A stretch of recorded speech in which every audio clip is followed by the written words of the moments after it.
Very good morning, church. So today I want to talk about a very simple topic that we all have heard, but it's good to be reminded.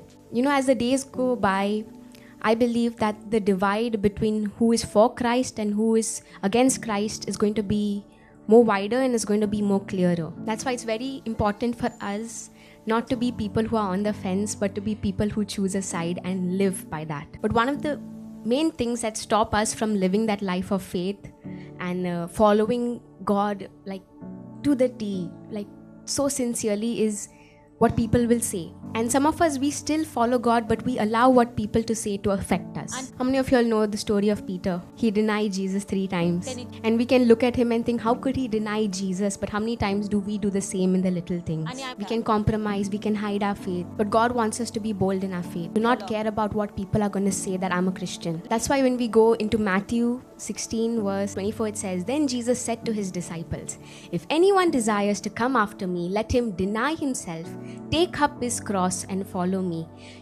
I want to stress on take up his cross. When we think of the cross, we think of, the redeeming work of Christ, his love, how he died for us. But when Jesus was on the cross, what happened to him? He was mocked, he was put to shame, he was ridiculed, he was rejected by society. And so when Jesus tells us that we have to take up our cross, what he is saying, take that willingness to be ridiculed for Jesus. The willingness that I may be mocked by the world because I follow Jesus. I may be rejected by the world because I follow Jesus. I'll be put to shame because I follow Jesus.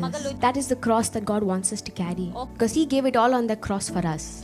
So we can give it all for him. But you see the difference? When Peter, he denied Jesus, it was because he was looking at what the people would say. But Jesus could endure the cross because he wasn't looking at what people were saying or the comments that were being made, but he was looking at his reward. If you go into Hebrews 12 verse 2, it says, who for the joy that was set before him endured the cross. Jesus could endure the cross because his eyes were set on his reward. And who was his reward? You, me, the church, his bride. And that's the same principle we have to apply. If we be like Peter and look at what the world is going to say, we're going to struggle. But if we keep our eyes set on our reward, that is Christ Jesus, we will be able to live that life. Because Peter, looking at the people, he saw the cost of saying yes, that I believe in Jesus. And when you keep your eyes set on the cost, it can be pinching. But when you take up that cost and you set your eyes on the reward, you know it's worth it. Because our reward is Jesus. Last time when the guest preacher said for the women's meeting, she said something so beautiful.